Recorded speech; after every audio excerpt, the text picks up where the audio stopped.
الخير والحلويات وكل حاجة حلوة في الدنيا. وحشتوني جدا جدا جدا جدا.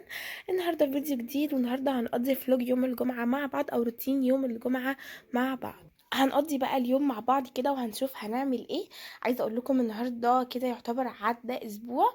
انا جايه من السفر، كان يوم الجمعه اللي فات، فكده بالظبط عدى اسبوع. المهم بقى النهارده انا عايزه كده اظبط كل حاجه، فانتوا هتقضوا معايا اليوم وهنشوف هنعمل ايه وكل حاجه. دلوقتي اول حاجه انا هبدا بيها ترتيب السرير. الساعه دلوقتي بالظبط 2، فانا فطرت وطبعا الصلاه خلصت وكل حاجه. فدلوقتي بقى هنبدا في التنظيفات كده. فدلوقتي هرتب الاوضه بتاعتي اول حاجه، وهبدا بالسرير اول حاجه. يلا بينا. اول حاجه بقى بجد عايزه اقول لكم ان انتوا وحشتوني جدا جدا جدا. قبل اي حاجه وقبل ما نتكلم في اي حاجه، بصوا بقى، انا بعد ما جيت من السفر كده بقالي اسبوع بالظبط. طيب هتقولي بقى الاسبوع ده انتي ما صورتيش فيه ولا نزلت لنا فيديوهات جديده يعني بعد فيديوهات المصيف ليه؟ علشان انا اول ما جيت اصلا من السفر، اول ما جيت من المصيف يعني يوم الجمعه، لقيت ان الدروس بدات الحجز بتاعها، وانا ما كنتش اعرف اصلا. ولقيت ان الحجز بدا وانا في المصيف، ما كنتش اعرف. فلما جيت بصراحه اتفاجأت واتصدمت جدا، اللي هو صدمه. ايه دلوقتي احنا لسه في الاجازه وكده. فالاسبوع اللي فات ده كله انا كنت بنزل لكم فيديوهات المصيف، وانا اصلا كنت بنزل وبحجز الدروس وكده، فما كنتش فاضيه خالص ان انا اصور لكم اي حاجه. وانا دلوقتي حجزت كل المواد، بس فاضل لسه مادتين ما حجزتهمش. بس يعتبر يعني حجزت كل المواد كده. المهم، فعايزه اقول لكم بقى، قولوا لي لو انتوا كمان بدأ عندكم ولا لسه. المهم بقى كده، اول حاجه انا بدات بترتيب السرير وظبطته كده على الاخر وبقى شكله حلو قوي. تعالوا نشوف بعد كده بقى هنعمل ايه. دلوقتي دي الملايات واكياس المخدات اللي انا طلعتهم من السرير. هحط هنا بقى الحاجات كلها اللي عايزه تتغسل هنا في جنب لوحدها. ليه بقى؟ لان الهدوم كلها وشنطه السفر اصلا هنا. يعني عايزه اقول لكم شنطه السفر تحت الهدوم دي كلها بس مفتوحه بقى، مطلعه منها الهدوم والحاجه. فانا دلوقتي كده خلصت السرير ده. اول حاجه بدات بيها قدام السرير بقى هنا الهدوم دي والحاجات دي كلها. بقى المفروض ان انا هقعد ارتبها وافرزها، طرح وهدوم وبندانات. بصوا كل الحاجات اللي انا كنت اخداها معايا بقى هنا، حاجات كتير قوي، طرح وبندانات والهدوم كل حاجه. فانا المفروض بقى دلوقتي ان انا هقعد افرز الحاجات دي كلها كده دلوقتي، عشان اظبط الدنيا. يلا بينا بقى دلوقتي نرص الطرح ونرص الهدوم ونرتب كده كل حاجه تاني عشان نرجعها مكانها. لان انا زي ما قلت لكم فعلا الاسبوع اللي فات كنت مشغوله جدا جدا، ففعلا ما لحقتش ان ارص حاجتي ولا ارص اي حاجه كانت معايا. سبتها زي ما هي كده. حتى البيت اتكركب تاني بعد ما انا كنت رتبته اصلا قبل ما نسافر وكده، كنا غاسلين معظم السجاد يعني، بس لسه في سجاد ما اتغسلش. المهم يعني ان انا كنت بحاول ان انا اخلي البيت على قد ما اقدر ان هو يبقى حلو قبل ما نمشي. بس رجعت بقى زي ما قلت لكم على المفاجاه دي وكل حاجه باظت بقى. مش مشكله. المهم ان احنا هننضف تاني دلوقتي عشان العيد وكده. المهم بقى هنا انا كنت قاعده بطبق الهدوم وبرصها. كنت انا قاعده هنا انا واختي، لان الهدوم بتاعتنا كانت في الشنطه دي. فكنا بنرتب بقى هدومنا احنا الاتنين، وكنا قاعدين كده في الارض وحطينا بقى الهدوم كلها. عايزه اقول لكم الاوضه كلها كانت هدوم بجد. انا بقى نطبق الهدوم ونرص كده كل حاجه. انا كنت كده عامله صف كده جنبي بحط فيه الهدوم، وطبعا الهدوم اللي هي كانت عايزه تتغسل او كده كنت بحطها في جنب تاني لوحدها خالص. وكنت بقى بطبق هنا الهدوم. عايزه اقول لكم ان انا ممكن اعمل اي حاجه الا ان انا اطبق الهدوم بجد. ان انا اطبق واكوي الاتنين دول مش بعرف اعملهم خالص، يعني مش بعرف اكوي الهدوم كويس ولا بعرف اطبقها كويس. فمش عارفه بقى، بحس كده ان انا بزهق يعني.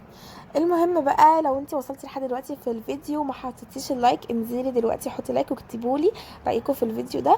وكمان عايزاكم تكتبوا لي بقى الفتره الجايه عايزين فيديوهات ايه، وعايزين بقى نوصل 3000 سبسكرايب يعني. نفسي كده نوصل 3000 قبل ما سبسكرايب نبدا علشان الدراسه، بقى نجهز للفيديوهات الجايه. وطبعا هعمل لكم بقى فيديوهات استعدادات لثالثه ثانوي بقى والحاجات دي كلها.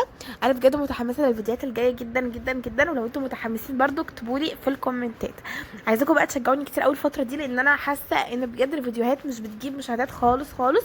فانا عايزاكم بقى تعملوا لايكات كده وتشجعوني في الكومنتات. المهم بقى، دلوقتي انا كنت هنا برص الطرح. دي كانت الطرحه دي اللي كنت بطبقها، وكنت بقى قاعده اللي هو انا اصلا ما بحبش ان أنا اطبق الهدوم، بس لازم بقى ان انا اطبقها وارجع تاني كل حاجه مكانها. عايزه اقول لكم بقى ان انا بحب ان انا لما اجي ابدا في تنظيفات ولا كده، ابدا اول حاجه بتنظيفات الاوضه. لان لو الاوضه نظيفه انا بحس ان انا كده يعني متشجعه ان انا اكمل في باقي البيت بقى، لكن لو الاوضه مش نظيفه بجد ببقى زهقانه قوي. فدي اول حاجه بقى، ببقى عايزه انضف الاوضه. المهم بقى طلعت من الشنطه دي، كنت حاطه فيها الطرح لو انتوا فاكرين، وكان في كمان شرابات حطاها والاكسسوارات والحاجات دي كلها. فانا كنت بوريكم يعني الحاجات اللي فيها لان انا لسه هرصها.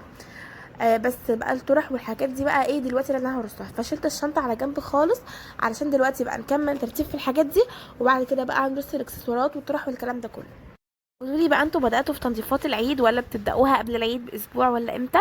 انا بالنسبه لي يعني بحب ان انا ابدأ في تنظيفات العيد من بدري شويه، علشان ما اجيش في الاخر قبل العيد بيومين وارهق نفسي، لان فعلا قبل العيد بقى هو ليله العيد والكلام ده بنبقى عايزينها تكون بصراحه يعني يوم بنهتم بقى في بشرتنا بالليل، ونعمل الماسكات وروتين العنايه بالبشره والكلام ده كله، فاحنا مش بنبقى عايزين نكون بنرهق نفسنا قوي قوي يعني الفتره دي. فانا عشان كده بحب ان انا ابدا من بدري، طالما انا فاضيه وفي الاجازه وكده ببدا من بدري وبجهز الحاجات دي كلها من بدري. لكن السنه الجايه انا هكون في الدراسه في الوقت ده، فالحمد لله يعني. عايزين طبعا ندعي لكل الناس اللي بتمتحن دلوقتي في ثالثه ثانوي، عايزكم بجد ادعوا لهم كتير قوي، ربنا يوفقهم. ولو في حد بيتابعني في ثالثه ثانوي يا ريت تكتبوا لي في الكومنتات اللي هو يعني بيمتحن دلوقتي. الارض كلها دلوقتي هدوم، انا خلصت كده طبقت الهدوم بتاعتي يعتبر. دي بقى كلها الهدوم المتوسخه اللي عايزه تتغسل كلها. والطرح هنا انا رصيتها، الطرح هنا انا رصيتها وهي مش مرصوصه قوي يعني، بس هظبطها دلوقتي. بس يعتبر انا رصيت الطرح. دي بقى الهدوم كلها اللي عايزاها تتغسل، شوفوا قد ايه كتير كتير قوي. دي هدومي انا، بس هدوم بقى اختي هنا في الجنب. كمان ظبطت كده كده ايه الهدوم، هرصها دلوقتي في الدولاب، وهشيل دول بقى اوديهم عند الغساله عشان يتغسلوا. وبس كده، تعالوا بقى نشوف هنعمل ايه. يلا رصيت الهدوم بتاعتي كلها في الدولاب. طلعت دلوقتي بقى البيجامه دي عشان لما اجي اخلص بقى، لما اخلص خالص في اخر اليوم يعني واجي اخد شاور، هلبس بقى البيجامه دي ماشي. فانا جهزتها عشان كده، بس دلوقتي مش هاخد شاور دلوقتي خالص، ما اخلص بقى لان لسه عندي حاجات كتير جدا جدا جدا. فانا جهزتها هنا على السرير، وكده السرير نظيف كده نظيف عشان لما اجي انام بقى انام بجد. المهم كده خلاص ظبطناها. تعالوا بقى بينا نطلع الاكسسوارات ونرصها مكانها تاني. اول حاجه كده بقى دخلت على التسريحه، لقيت فيها مكركبه وعليها حاجات كده غريبه بصراحه، مش عارفه ايه اللي حصل واحنا اصلا ما كناش هنا، بس ما علينا ما علينا. تقريبا بقى قبل ما امشي يعني احنا عملنا كده، اكيد ان احنا اللي عملناها مش حد تاني. المهم يعني فقلت بقى انا لازم ارتب التسريحه قبل ما ارص الاكسسوارات اللي كانت معايا اصلا. فبرجع كده كل حاجه مكانها، والحاجات اللي محطوطه في علبه بحطها مكانها وكده. عايزه اقول لكم بقى بصراحة يعني لما بيكون البيت مكركب وفي حاجات كتير قوي على بعضها كده، بحس بطاقة سلبية، بحس ان انا متعصبة ومتضايقة وماليش نفسي اعمل حاجة. بس لما بلاقي البيت بقى كله مش اوضة واحدة، لا لما البيت كله يكون مترتب والسجاد مفروش والكلام ده، بجد بيبقى الوضع مختلف. بحس كده براحة نفسية وبهدوء وكده، وبحس ان انا مرتاحة بصراحة. دلوقتي طبعا احنا شايلين السجاد كله بتاع الشقة عشان نفرشه بقى ايه لما نخلص تنظيف الشقة كلها، هنفرش الشقة. المهم انا دلوقتي بدات اول حاجه اوضتي، لسه في سجاد تاني عايزه تغسل، وفي حاجات تانية بره في البيت عايزه تتعمل وكده، فالموضوع لسه يعني. المهم بقى انا كنت بلم الحاجه اللي على التسريحه دي، حاجات كده والله غريبه، انا كنت بوريكم ان انا مستغربه ايه ده. بصوا بقى كنت جايه اشيل علبه الضوافر اتكبت كلها. عايزه اقول لكم بقى ان الضوافر دي يعني اختي اللي بتقعد ترصها وترتبها، فلما انا كبتها بقى يعني بجد انا قلت يعني مش هتسيبني في حالي، لو عرفت مش هتسيبني في حالي. فانا ايه بقى رحت رحت لماها كده بسرعه، عاملاها اي حاجه عشان احطها مش متاخدش بالها طبعا. يعني ايه احنا اعملوا نفسكم بقى ما سمعتوش حاجه. انا هرجع كده كل حاجه مكانها علشان ما تاخدش بالها خالص ان انا ايه ان هي حصل لها حاجه. طبعا المفروض ان هي بتبقى مترصوصه كده مرصوصه، كل المقاسات يعني كده انتوا فاهمين اكيد يعني. فانا بوظتها بقى فمش مشكله، انا رجعتها مكاني ولا كأن حاجه حصلت، محدش شاف حاجه.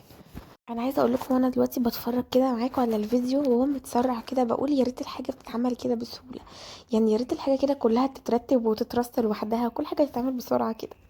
بجد بجد يعني ليه لازم ان احنا نتعب نفسنا عشان نعمل الحاجه؟ مش عارفه بجد.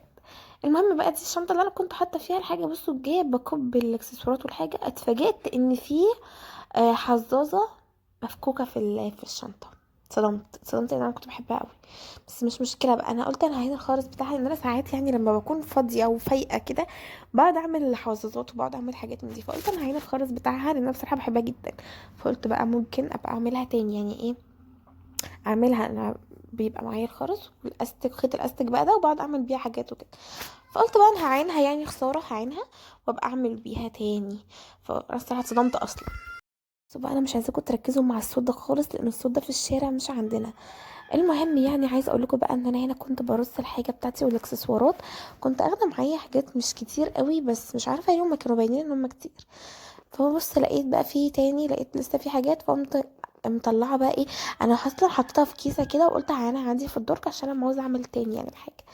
برجع بقى كده الاكسسوارات مكانها وكل حاجه مكانها. مشكله لقيت حاجات اتكعبلت في بعض، بس مش مشكله، حصل خير. دي الكيسه بقى اللي انا عينت فيها الايه الاكسسوار الخرز. تمام. قلت بقى عينه كله هنا. بص بقى انا هستنى اشوف مين اكتر حد هيكتب كومنتات على الفيديو ده. انا هنزل اشوف الكومنتات وهرد عليها اول ما الفيديو ينزل. فهستنى اشوف بقى مين اكتر حد هيكتب لي كومنتات على الفيديو ده. وعايزاكم بجد تكتبوا لي افكار فيديوهات، لان انا في الاجازه بجد بقعد افكر في افكار كده. انا عايزه اصور بس لو مفيش فكره في دماغي ان انا اصورها. فاكتبوا لي في الكومنتات حابين ان احنا نعمل افكار ايه في الاجازه. مش فيديوهات بقى نصيح لاولى ثانوي والكلام ده، لان الفيديوهات دي كلها انا خلاص مجهزها لكم، بس مش عايزه اعملها دلوقتي في الاجازه. دلوقتي احنا عايزين نستمتع بوقت الاجازه، لكن لما احس ان احنا قربنا قوي كده هعمل لكم الفيديوهات دي كلها. كنت بقى هنا بطلع كده كل الحاجات اللي موجوده في الشنطه والباقي الحاجات يعني.